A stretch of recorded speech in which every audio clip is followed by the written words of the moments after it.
Bible एक वर्ष में। नमस्कार, आप सबका बाइबल एक वर्ष में स्वागत है। आप सब ने जो कदम उठाया है प्रभु के वचन सुनने के लिए, यह हमारे जीवन के अंधेरों को दूर करेंगे और हमें प्रभु के प्रकाश में चलाएंगे। आज हम सैमुएल के पहले ग्रंथ का अध्याय 27, 28, आयुब के ग्रंथ का अध्याय 33 और प्रवक्ता ग्रंथ के अध्याय 2 सुनेंगे। प्रभु का वचन सुनने से पहले आइए हम ईश्वर से प्रार्थना करें। हे प्रभु, हम आपका वचन सुनने वाले हैं। हमारे मन की आंखें खोलें और हमें आध्यात्मिक प्रज्ञा दें ताकि हम आपको जान सकें और आपके वचन के अनुसार अपना जीवन जिएं। यह हम मांगते हैं आपसे प्रभु यीशु के नाम, आमीन। सैमुएल का पहला ग्रंथ अध्याय 27। फिलिस्तीनियों के यहाँ दाऊद ने अपने मन में सोचा, एक दिन साउल मुझे अवश्य मार डालेगा। इससे तो मेरे लिए यही अच्छा रहेगा कि मैं भागकर फिलिस्तीनियों के देश चला जाऊं। इस तरह साउल इज़राइल के समस्त प्रदेश में मुझे ढूंढना छोड़ देगा और मैं उसके हाथ से बच निकलूंगा। इसलिए दाऊद अपने 600 आदमियों के साथ गत के राजा माओक के पुत्र आकीश के यहाँ चला गया। दाऊद अपने आदमियों के साथ गत में आकीश के यहाँ रहने लगा। प्रत्येक व्यक्ति के साथ उसका परिवार भी था। दाऊद के साथ उसकी दोनों पत्नियां थीं, यजेएल की अहीनोम और कारमेल की अबीगैल, जो नाबाल की विधवा थी। जब साउल को समाचार मिला कि दाऊद गत भाग गया तो उसने उसकी तलाश करना छोड़ दिया। दाऊद आकीश के अधीनस्थ दाऊद ने आकीश से यह निवेदन किया, यदि मैं आपका कृपा पात्र बन गया हूँ तो मुझे देहात के किसी कस्बे में रहने के लिए स्थान मिल जाए। आपका दास आपके पास यहाँ राजधानी में क्यों निवास करे। इस पर आकीश ने उसी दिन उसे सिकलैग दे दिया। इसलिए सिकलैग आज तक यूदा के राजाओं के अधिकार में है। दाऊद फिलिस्तीनियों के देश में 1 साल और 7 महीने तक रहा। दाऊद अपने आदमियों के साथ लेकर गशूरियों, गिरजियों और अमालिकियों पर छापे मारता रहा। वह जातियां प्राचीन काल से मिस्र की ओर शूर तक बसी हुई थी। जब दाऊद उस क्षेत्र पर आक्रमण करता तो वह एक भी पुरुष या स्त्री को जीवित नहीं छोड़ता।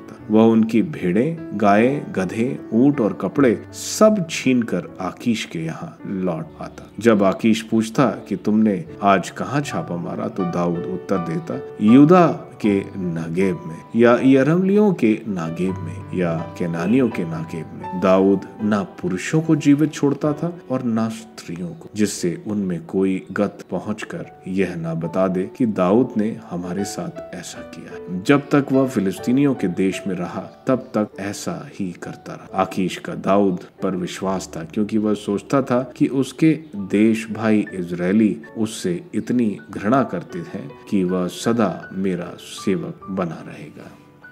सैमुएल का पहला ग्रंथ अध्याय 28।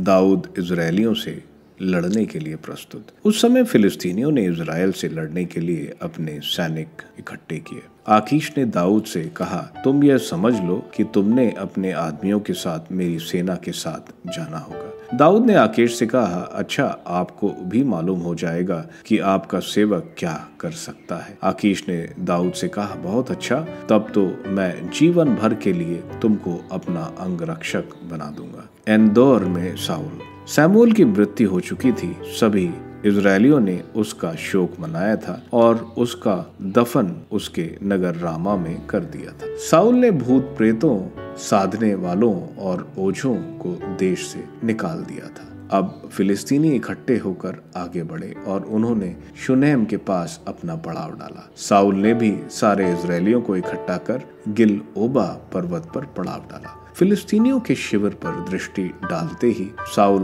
भयभीत हो उठा और उसका हृदय कांपने लगा। साउल ने प्रभु से पूछा, लेकिन प्रभु ने उसे कोई उत्तर नहीं दिया, ना सपनों में, ना उरीम द्वारा और ना नबियों द्वारा। इसलिए साउल ने अपने सेवकों को आज्ञा दी, मेरे लिए एक भूत प्रेत साधने वाली का पता लगाओ, जिससे मैं उसके पास जाकर उससे परामर्श कर लूं। उसके सेवकों ने उसे बतलाया कि एनदोर में एक भूत प्रेत साधने वाली है। इसलिए साउल ने कपड़े बदल कर छद्मवेश धारण किया और वह 2 आदमियों के साथ लेकर उसके पास गया। वे रात के वह उस स्त्री के पास पहुंचे और साउल ने उससे कहा, मेरे लिए प्रेत साधना करो और मैं जिसका नाम बताऊं उसे मेरे सामने ला दो। लेकिन उस स्त्री ने उत्तर दिया, तुम तो जानते ही हो कि साउल ने क्या किया है। उसने प्रेत साधकों और ओझों को देश से निकाल दिया। अब तुम मुझे मारने के लिए फंदा क्यों लगाते हो? प्रभु की शपथ खाकर साउल ने उससे कहा,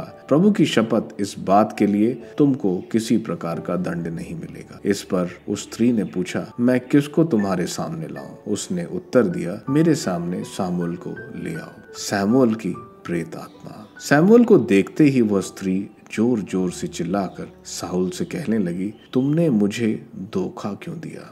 साउल, तुम हो? राजा ने उसको उत्तर दिया, डरो मत, बताओ तो तुम क्या देख रही हो? स्त्री ने साउल से कहा, मैं पृथ्वी से निकलता हुआ एक अलौकिक प्राणी देख रहा हूँ। उसने उससे पूछा, वह कैसा दिखता है? उसने कहा, चादर ओढ़े हुए एक बूढ़ा आदमी निकल आ रहा है। तब साउल समझ गया कि वह सैमुअल ही है। उसे देखकर उसने धरती पर माथा टेक दिया। सैमुअल ने साउल से कहा, तुमने क्यों मेरी शांति भंग की है? क्यों मुझे ऊपर बुलाया है? साउल ने उत्तर दिया, मैं बड़े कष्ट में हूँ। फिलिस्तीनी मेरे विरुद्ध लड़ रहे हैं। ईश्वर ने मुझे त्याग दिया है और वह अब मुझे ना तो नबियों द्वारा उत्तर देता है और ना सपनों में। इसलिए मैंने आपको बुलाया है जिससे आप मुझे बताएं कि मुझे क्या करना चाहिए। सैमुअल ने उत्तर दिया, तुम मुझसे क्यों पूछ रहे हो जब प्रभु ही तुमसे विमुख होकर तुम्हारा विरोधी बन गया है? प्रभु ने वही किया जो उसने मेरे माध्यम से तुम्हें बताया। प्रभु ने तुमसे राज्य छीनकर उसे एक दूसरे व्यक्ति दाऊद को दे दिया है। प्रभु ने तुम्हारे साथ ऐसा किया क्योंकि तुमने प्रभु की बातों पर ध्यान नहीं दिया और अमालिकियों के विरुद्ध उसका क्रोध शांत नहीं किया। इसके अतिरिक्त प्रभु इज़राइल को और तुम्हें फिलिस्तीनियों के हाथ कर देगा। कल तुम और तुम्हारे पुत्र में साथ होगे। प्रभु इज़राइलियों की सेना भी फिलिस्तीनियों के हाथ कर देगा। इस पर साउल पृथ्वी पर मुंह के बल गिर पड़ा। वह सैमुएल की बातों से बहुत भयभीत हो गया था। उसमें थोड़ी भी शक्ति नहीं रह गई थी क्योंकि उसने पूरे दिन और पूरी रात कुछ नहीं खाया था। जब वह स्त्री साउल के पास आई और उसने देखा कि वह डर गया है तो उसने उससे कहा, देखो तुम्हारी दासी ने तुम्हारी बात मानी है। मैं तुम्हारे कहने पर अपनी जान पर खेली। अब तुम अपनी दासी की बात मानो। मैं तुम्हें थोड़ी रोटी परोसती हूँ, तुम उसे खा लो जिससे तुम में चले जाने की शक्ति हो आ जाए। परंतु उसने इनकार करते हुए कहा, मैं कुछ नहीं खाऊंगा। लेकिन जब उसके सेवकों और उस स्त्री ने उससे आग्रह किया तो उसने उनकी मान ली। वह भूमि से उठा और आसन पर बैठ गया। स्त्री के घर में एक पुष्ट बछड़ा था। उसने जल्दी से उसका वध किया। फिर आटा लेकर उसे गूंदकर उसने रोटियां बनाई और उन्हें साउल तथा उसके आदमियों को परोसा। वे खाने पीने के बाद उसी रात चल दिए। अय्यूब का ग्रंथ अध्याय 33। अय्यूब, अब मेरी बात सुनो, जो कहता हूँ उस पर ध्यान दो। देखो, मैं अपना मुंह खोलने वाला हूँ। मेरी जीभ बोलने को बेचैन है। मैं निष्कपट हृदय से बोलूंगा। मेरे होंठ सत्य ही प्रकट करेंगे। ईश्वर के आत्मा ने मुझे गढ़ा है। सर्वशक्तिमान मुझ में प्राण वायु फूंकता है। यदि तुम उत्तर दे सको तो दे दो। अपना पक्ष मेरे सामने प्रस्तुत करो। मैं ईश्वर के सामने तुम्हारे बराबर हूँ। उसने मुझे भी मिट्टी से गढ़ा है, इसलिए तुम्हें मुझसे भयभीत नहीं होना चाहिए। मैं तुमको आतंकित नहीं करूंगा। तुमने मेरे सामने अपना पक्ष प्रस्तुत किया। मैंने तुमको यह कहते हुए सुना, मैं पवित्र हूँ, निष्पाप हूँ, मैं शुद्ध और निरपराध हूँ। फिर भी ईश्वर मुझ में दोष ढूंढता और मुझे अपना शत्रु समझता है। वह मेरे पैरों को बेड़ियां पहनाता और मेरे आचरण की कड़ी निगरानी करता है। मैं तुमसे कहता हूँ, तुम्हारी यह बात गलत है, क्योंकि ईश्वर मनुष्य से महान है। तुम उसकी शिकायत क्यों करते हो कि वह तुम्हारी किसी बात का उत्तर नहीं देता? ईश्वर निश्चय ही बारंबार बोलता है, किंतु कोई उसकी बात पर ध्यान नहीं देता। जब मनुष्य बिस्तर पर लेटे हुए गहरी नींद में सोते हैं तो ईश्वर स्वप्न में रात के किसी दर्शन में बोलता है उस समय वह अपने को मनुष्य पर प्रकट करता है और दर्शन देकर उसे डराता है, जिससे वह उसे कुमार्ग से हटाए और उसका घमंड दूर कर दे।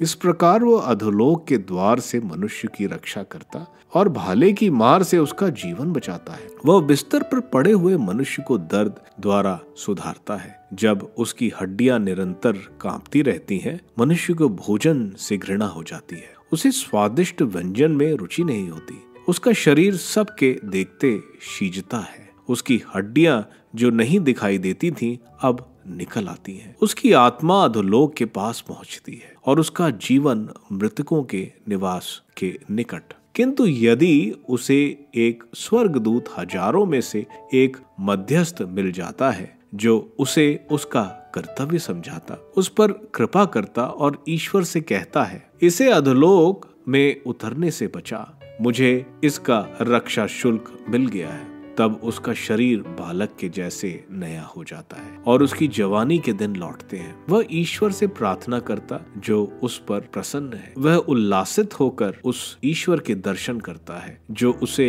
नई धार्मिकता का वरदान देता है। वह मनुष्यों के सामने ये कहता है, मैंने पाप किया, मैं सन्मार्ग से भटक गया, किंतु उसने मुझे अधर्म का दंड नहीं दिया। उसने मुझे अधोलोक में उतरने से बचा लिया। मैं फिर ज्योति का सुख पाता हूँ। देखो, ईश्वर यह सब मनुष्य के लिए 2 बार 3 बार करता है। वह उसे अधोलोक से वापस बुलाता और उसे जीवन की ज्योति प्रदान करता है। अय्यूब, तुम ध्यान से मेरी बात सुनो। तुम चुप रहो, मैं बोलूंगा। यदि तुम उत्तर दे सकते हो तो दे दो। निसंकोच उत्तर दो। मैं चाहता हूँ कि तुम निर्दोष ठहरो, नहीं तो तुम मेरी बात सुनो। चुप रहो, मैं तुम्हें प्रज्ञा की शिक्षा दूंगा।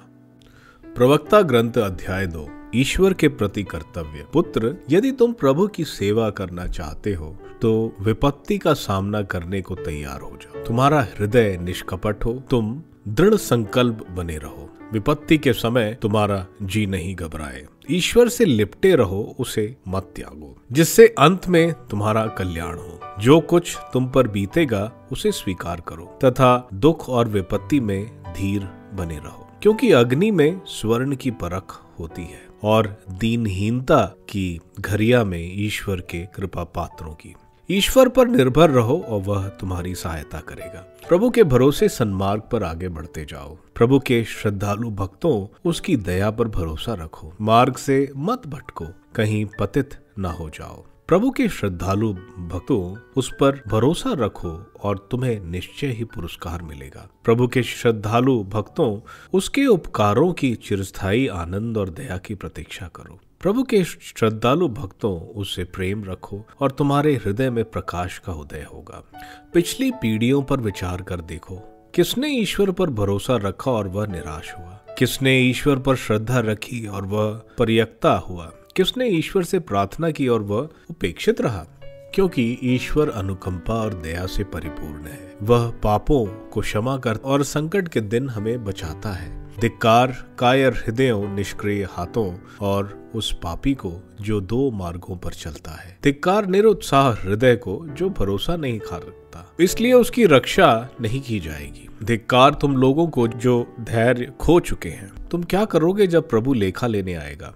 जो प्रभु पर श्रद्धा रखते हैं वह उसकी आज्ञाओं की अवज्ञा नहीं करते। जो उससे प्रेम रखते हैं वह उसके मार्गों पर चलते हैं। जो प्रभु पर श्रद्धा रखते हैं वह वही करते हैं जो उसे प्रिय है। जो उससे प्रेम रखते हैं उसकी संहिता उनका संबल है। जो प्रभु पर श्रद्धा रखते हैं उनका हृदय प्रस्तुत रहता है। वह उसके सामने अपनी आत्मा को पवित्र करते हैं।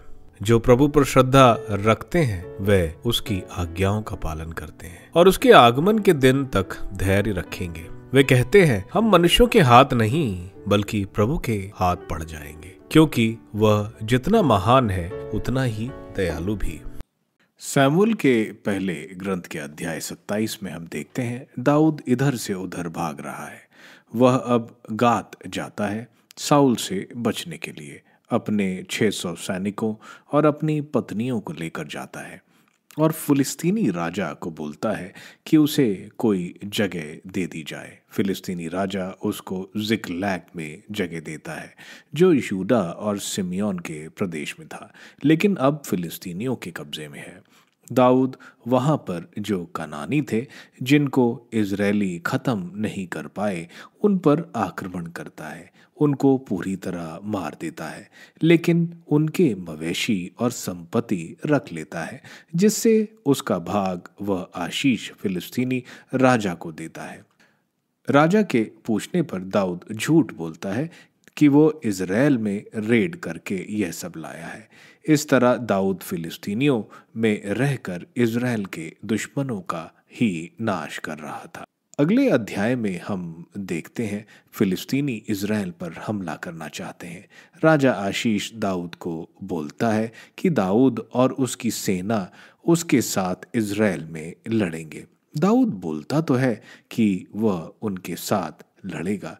वहाँ साउल फिलिस्तीनी सेना को देखकर डर जाता है। साउल ईश्वर से पूछता है, पुरोहितों के उरिम और तुमिम के द्वारा पूछता है, लेकिन उसको कोई जवाब नहीं मिलता।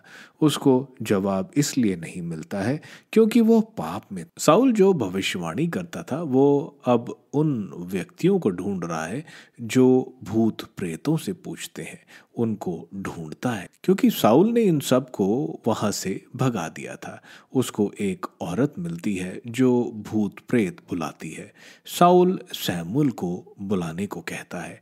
सैमुअल शियोल से उठकर आता है। उस समय सारे मृतक शियोल में जाते थे, क्योंकि स्वर्ग आदम और ईव के पाप के कारण बंद था, जब तक दुनिया के उद्धारक मसीहा नहीं आ जाते। यहाँ धार्मिक और पापी दोनों थे। धार्मिक प्रभु यीशु के आने का इंतजार कर रहे थे और पापी को अपने पापों की सजा मिल रही थी। सैमुअल साउल को बताता है कि ईश्वर ने उसका राज दाऊद को दे दिया है उसके पाप की वजह से, और कल उसकी और उसके पुत्रों की मृत्यु हो जाएगी।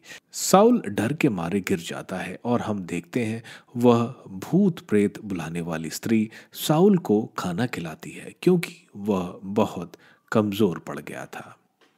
आयुब के ग्रंथ के अध्याय 33 हमें बता रहा है ईश्वर दुख में भी हमसे बात करते हैं। एलीहू बता रहा है कि दिव्य मध्यस्थ लोगों की गलतियां दिखा सकते हैं और किस तरह ईश्वर के पास वापस जा सकते हैं। यह दिव्य मध्यस्थ हमारे लिए प्रार्थना करेंगे ईश्वर से और मृत्यु की अग्नि से बचाकर ईश्वर से एक नया संबंध बना देंगे। एलीहू बोल रहा है ईश्वर लोगों को अनुशासित करने के लिए यह सब करते हैं ताकि वे मौत की खाई में नहीं डाले जाएं। प्रवक्ता ग्रंथ के अध्याय 2 प्रज्ञा से भरा हुआ है। यह अध्याय बता रहा है कि ईश्वर से डर और हर समय प्रभु पर भरोसा हर परिस्थिति में, चाहे वो प्रलोभन हो या परीक्षा हो, उसमें हमें जीत दिलाती है। धार्मिक जो ईश्वर से डरते और प्यार करते हैं वे साहस, आज्ञाकारिता और विनम्र होते हैं और हर परिस्थिति में विजयी होते हैं। ईश्वर की करुणा हमेशा उनके साथ होती है। आप सबको धन्यवाद ईश्वर के वचन सुनने के लिए। मैं आपसे विनती करता हूं कि आप बाइबल एक वर्ष में को दूसरों के साथ शेयर करें, क्योंकि प्रभु का वचन स्वयं प्रभु यीशु है। प्रभु को दूसरों को देने वालों को प्रभु की आशीष जरूर मिलेगी। मैं आप सबका बड़ी बेसब्री से कल इंतजार करूंगा। धन्यवाद।